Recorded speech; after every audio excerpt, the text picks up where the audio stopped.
Justin Trudeau's government has pledged to find common ground with the Trump administration, especially on trade. But Canadians in the key lumber industry are wary they haven't missed the president-elect's many promises to renegotiate, even scrap trade deals. Now, as Chris Brown tells us, workers in British Columbia are bracing themselves for another cross-border fight and even looking to new markets. Canadian wood will be among the first big tests of the Trump government's potentially protectionist ways in BC lumber towns like Mackenzie. And workers such as Debbie Bridges are bracing to take a hit. Well, I think right now people are they're a little scared, and rightfully so. No U.S. administration has ever made selling Canadian lumber easy, often slapping on big tariffs. Most timber in Canada is cut on public land.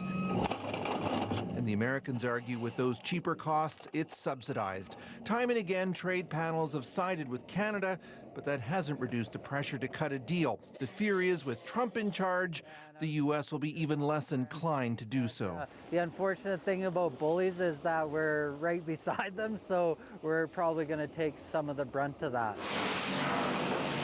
So the challenge for Canada's lumber producers has been to be less dependent on the Americans, which is what Chief Derek Orr says is happening here. Does Cho, or Big Wood in the Indigenous Sakani language, is owned by the McLeod Lake First Nation, and it sells mostly to China. We knew we couldn't compete with the larger licensees, so we found our own niche with a smaller market. A decade ago, 90% of Canadian wood was exported to the U.S. Now just 65% goes. So there's a sense Canada's in a better position for a fight. Times get tough, right? And it's survival of the fittest. And basically, I think we're in that realm that we should survive.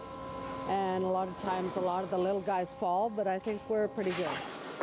I think we're in a better position now. I think Mackenzie has shown its resilience over the years. You know, I'm encouraged by what I see in town and the mood.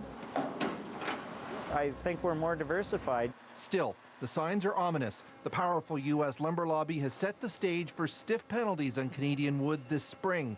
And with more than 145,000 forestry jobs in BC alone, many of them will be at risk. Chris Brown, CBC News in Mackenzie, BC.